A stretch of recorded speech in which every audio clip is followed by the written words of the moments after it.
ام المومنین سیدہ عائشہ صدیقہ رضی اللہ تعالیٰ عنہ فرماتی ہیں کہ ایک دن میری باری کے دن میں نے سرکار دو عالم صلی اللہ علیہ وسلم کو بستر استراحت پر نہ پایا۔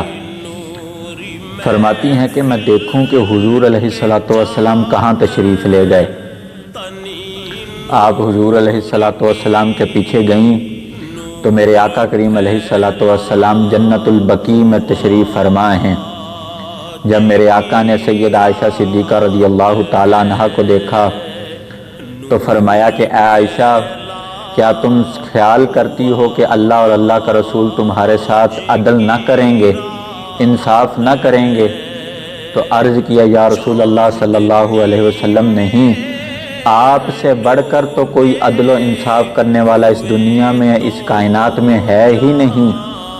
یا رسول اللہ صلی اللہ علیہ وسلم، میں نے گمان کیا کہ آپ دوسری ازواج میں سے کسی کے پاس نہ تشریف لے گئے ہوں۔ تو میرے آقا نے ارشاد فرمایا کہ عائشہ، کیا تم جانتی ہو کہ آج کی رات کون سی رات ہے؟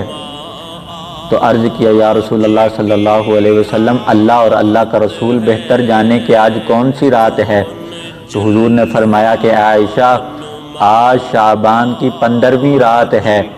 آج کی رات اللہ رب العزت آسمانی دنیا پر نزول اجلال فرماتا ہے جو اس کی سایہ نشان ہے، اور بنو کلب کی بکریوں کے بالوں کی تعداد سے زیادہ گناہگاروں کی بخشش و مغفرت فرما دیتا ہے۔